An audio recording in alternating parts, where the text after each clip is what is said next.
बिस्मिल्लाहिर्रहमानिर्रहीम अस्सलाम वालेकुम। मैं साबर तुसीं एक छोटी जी वीडियो वेखो। पहले हुण तां असीं ये सुणदे आए भी नेफे दे विच पिस्टल चल गया। अक्सर ही वेखिया ना तुसीं, जदों दी सीसीडी आई आ अक्सर ही नेफे दे विच पिस्टल चल जांदा और कोई ना कोई मुलजम हुंदा जिन्हों नेफे दे विच पिस्टल उहदे कोलों ना भज्जा जांदा हुंदा भी मगर पुलिस लगी दूर जांदा वो पिस्टल कड्ढण लग्या तो नेफे चल गया।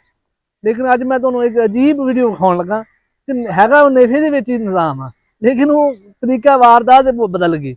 लेकिन पुलिस की मुदाखलत नहीं। मैं तो वीडियो विखाना भी उहदे किवें नेफे दे 2-3 किलो वजन लैके भज्जा फिरदा भी वो उतों जो माइया ने वेख्या तो वो जनाब हसन भी दिया। फिर वो हैगी बड़ी जबरदस्त बड़ी फनी वीडियो वीडियो तुसीं पूरी वेखनी। तो मैं तुहानूं दस्सांगा भी किहड़ी जगह का वाकया है। तुसीं वेखोगे ना वीडियो, यह बंदा जी जिहड़ा सामने खड़ा ये ना इहने मुर्गा चोरी किया।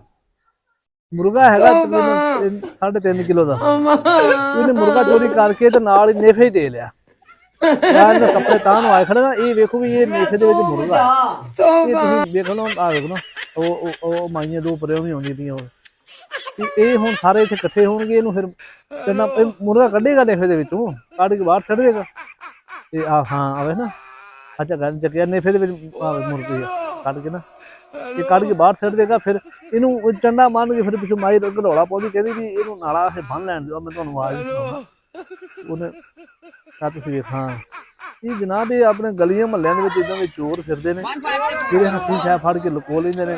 ਬੈਲ ਫੜ ਲਿਆ, ਬੱਚਿਆਂ ਨੂੰ ਕੋਈ ਸ਼ੈ ਫੜ ਲਈ।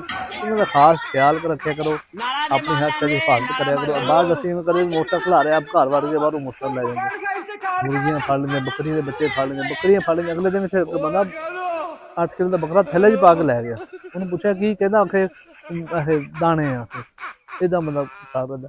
ਆ ਹੁਣ ਜੇ ਮੁਰਗਾ ਨਿਕਲਿਆ ਨਾ ਚੰਨਾ ਮਾਰਨ ਡਿਆ ਨੂੰ ਇਹ ਨੇਫੇ ਦੇ ਵਿੱਚ ਜਿਹੜਾ ਨਾ ਨੇਫੇ ਦੇ ਵਿੱਚ ਏਡਾ ਵੱਡਾ ਮੁਰਗਾ ਆ ਗਿਆ। ਇਸ ਨੇਫੇ 'ਚ ਪਿਸਟਲ ਵੀ ਚੱਲਦਾ ਰਿਹਾ। ਅੱਛਾ ਜੀ, ਤੁਹਾਨੂੰ ਅੱਜ ਦੀ ਵੀਡੀਓ ਕਿੱਦਾਂ ਦੀ ਲੱਗੀ?